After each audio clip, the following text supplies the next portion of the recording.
ওয়ালাইকুম সুপ্রশিক্ষার্থী, ষান্মাসিক সামষ্টিক মূল্যায়ন 2024, বিষয় ইতিহাস ও সামাজিক বিজ্ঞান, শ্রেণী ষষ্ঠ, তারিখ হচ্ছে 15/7/2024। ওকে, তো আমরা এখানে কিছু একটা নমুনা কোশ্চেন দেখাবো। এখানে অ্যাকচুয়ালি এটা কিন্তু মেইন কোশ্চেন না, এটা হচ্ছে নমুনা কোশ্চেন।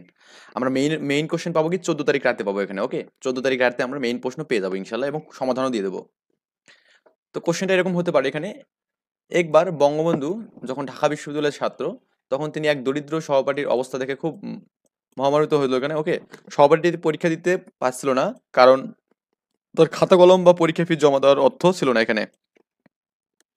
বঙ্গবন্ধু তার সহপাঠীর এই দুরবস্থা দেখে তিনি নিজে এগিয়ে আসেন এখানে। তিনি নিজের পকেটের টাকা দিয়ে সহপাঠীর জন্য সব প্রয়োজনীয় সামগ্রী কিনে দেন এবং পরীক্ষার ফি পরিশোধ করেন এখানে।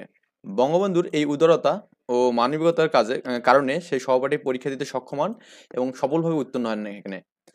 এই ছোট ঘটনাটি বঙ্গবন্ধু বিশাল হৃদয়ের এবং অসহায় মানুষের প্রতি তার অসীম ভালোবাসার একটি উদাহরণ।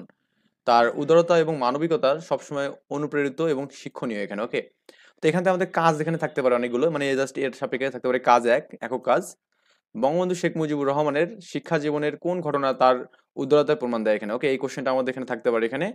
আবার কিভাবে বঙ্গবন্ধু তার সহপাঠী পরীক্ষা দিতে সাহায্য করেন এখানে। তো আমরা কিন্তু এখান থেকে জাস্ট অ্যান্সারটা আমরা দেখতে পাবো এখানে।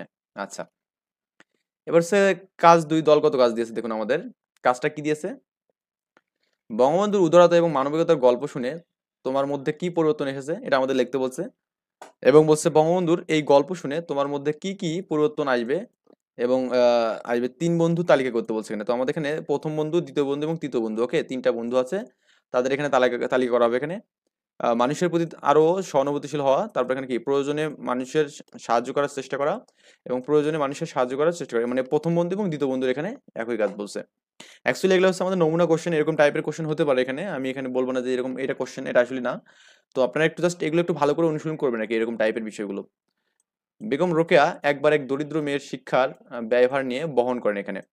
মেয়েটির পরিবারে আর্থিক সংকটে ছিল এবং মেয়েটি পড়াশোনা বন্ধ হওয়ার উপক্রম হয়। রোকেয়া সেই মেয়েটির কষ্ট দেখে তাকে নিজের স্কুলে ভর্তি করেন এবং তার সমস্ত পড়াশোনার খরচ বহন করেন। এর ফলে মেয়েটি শিক্ষার আলো পায় এবং তার জীবনের পরিবর্তন হয় এখানে। দলগত কাজ করতে বলছে এখানে: বঙ্গবন্ধু ও বেগম রোকেয়ার উদারতার মধ্যে কি মিল আছে? সমাজের উন্নয়নে উদারতা এবং মানবতার ভূমিকা কতটুকু গুরুত্বপূর্ণ? এই দুটি গল্পে আমাদের সমাজে কি বার্তা দেয় এখানে? এটা কিন্তু আমাদের এখানে লিখতে বলছে। ওকে, আমরা খুব সিম্পল ভাবে এটা লিখবো, ইনশাল্লাহ পারবো। ব্যাপার হচ্ছে আমাদের জাস্ট এগুলো নমুনা কোশ্চেন, এগুলো জাস্ট আমি কোশ্চেনের প্যাটার্ন দেখাচ্ছি এখানে। 4 নম্বর কাজ দিয়েছে এখানে একক কাজ: একটি ক্ষুদ্র নৃগোষ্ঠী গ্রাম বাস করতে এখানে। তাদের প্রধান উৎস ছিল কৃষি। এই সম্প্রদায়টি নিজেদের ঐতিহ্য, ভাষা এবং সংস্কৃতিকে ধরে রেখেছিলেন।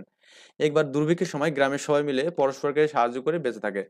তাদের ঐক্য এবং সহানুভূতিশীল, তারপর এখানে কি সহযোগিতার মাধ্যমে তারা বিপর্যয় কাটিয়ে ওঠে এবং তারা মূল্য পরিচয়, যা তাদের মূল পরিচয় এখানে। ওকে, এখন বলছে এখানে উদ্দীপকের নৃগোষ্ঠীর সাথে তোমার কি কি পার্থক্য রয়েছে এখানে। তুমি ও উদ্দীপকের গোষ্ঠীর আত্মপরিচয়ের ক্ষেত্রে কি কি করণীয় তোমার মতো দাও এখানে, মানে তোমার মতো করে এটা দিতে বলছে এখানে। ওকে, এটা কোশ্চেন আমি দেবো। এখানে দেখছেন রাস্তার মধ্যে জঞ্জাট, এখানে ক্রসিং দেওয়া আছে এখানে। ওকে, এটা দলগত কাজ 5 দিয়েছে কি: উদ্যোগে কিসের আলোকচিত্র তুলে ধরা হয়েছে, এটি সামাজিক জীবনে কেমন প্রভাব বিস্তার করতে পারে বলে তুমি মনে করো? এই নিয়মগুলো বাস্তবায়নে তোমার ভূমিকা কি এখানে, এটা বলছে। তো আমি এখানে সামাজিক বিজ্ঞানের ক্ষেত্রে একটা ইম্পর্টেন্ট কোশ্চেন দেবো, সেটা হচ্ছে আমাদের এখানে দেখুন: এক মহান ব্যক্তি 1920 সালের 17ই মার্চ জন্মগ্রহণ করেন। এখানে কার কথা বলা হয়েছে এবং তার জন্ম পরিচয় দিতে বলছে। এখানে অ্যাকচুয়ালি বঙ্গবন্ধু শেখ মুজিবুর রহমানের কথা বলা আছে। এই মহান ব্যক্তি 1920 সালের 17ই মার্চ গোপালগঞ্জের টুঙ্গিপাড়া গ্রামে শেখ পরিবারে জন্মগ্রহণ করেন। ওকে, তার বাবার নাম ছিল শেখ লুৎফর রহমান, তার মাতার নাম ছিল কি সায়রা খাতুন এখানে। ওকে, তো এই বিষয়গুলো দিলেই কিন্তু আমাদের মোটামুটি হবে। সো এই কোশ্চেনটা খুবই ইম্পর্টেন্ট, একটু আমি এখানে 3 স্টার দিয়ে রাখলাম।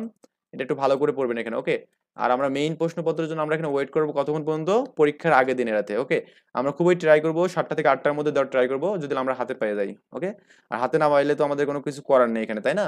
আচ্ছা, ভালো থাকবেন সবাই, আল্লাহ হাফেজ, আমার জন্য দোয়া করবেন।